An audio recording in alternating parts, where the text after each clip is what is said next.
And we are following breaking news. The scenes of terror inside Washington Square Mall. 3 people shot. We've been tracking this for the past 24 hours. And that breaking news, we've just learned the identities of the 3 victims in the case. Police also giving us the first descriptions of 2 possible suspects. And we've learned that at least one of the shooting victims also had a firearm. We have team coverage tonight from Jack Reinhardt and Julie Pursley. We start with Jack live at Washington Square Mall. And just a short time ago, Metro Police released the names of the 3 shooting victims. They've been identified as 26-year-old Aaron Carr, 25-year-old Robert Kennedy, and 20-year-old Malaya Esco, all of Indianapolis. Carr remains hospitalized while the other 2 victims have been released. The 2 suspects have been identified as a black male, 19 to 20 years old, 6 feet 6 inches tall, wearing a black hoodie. Suspect number 2 is described as a black male, also 19 to 20 years of age, 5 feet 10, wearing black clothing.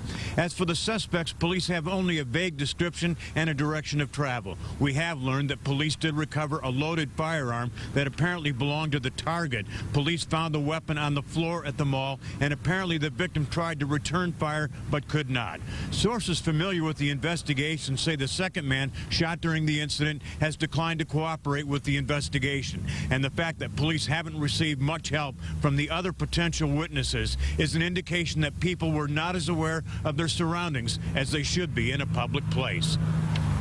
You defend yourself, and if you feel like you are, in fear of your life, there are no rules. You protect yourself the best you can by any means that you can.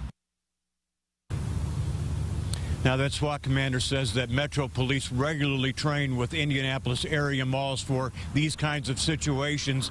And while police insist this is not a random act, they are getting increasingly disturbed that people are choosing public places to settle their disputes. Reporting live on the east side, Jack Reinhardt, RTV 6. Very disturbing, Jack. Thank you. Our team coverage continues with people who live and worship on the far east side.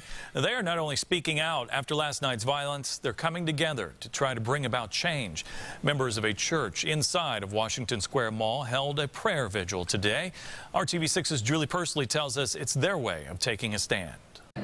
The pastor of the movie theater church here in Washington Square Mall organized a prayer vigil this morning as a way to send a message to the community. As our community shouts out for fear and worry, God, may we be a beacon of hope and light. About 175 members of this United Methodist Church meet each Sunday in their sanctuary inside of Washington Square Mall.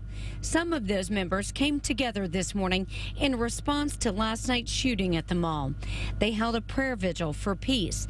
The pastor says they realize violence anywhere is a problem, but he told us when it happens under your own roof, you take it a little more personally.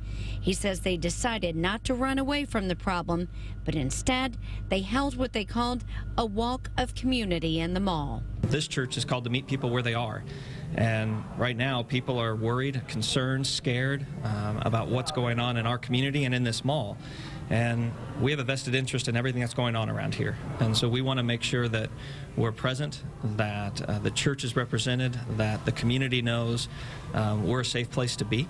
And the war against violence is not over. The pastor says they will stand strong and continue to pray.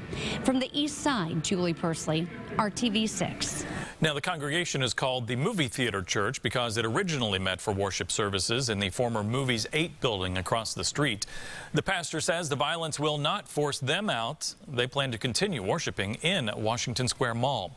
And once again, breaking right now, police have just released descriptions of 2 suspects in the Washington Square Mall shooting. You received an alert from our RTV6 app in just the past hour. You can find those descriptions in the app.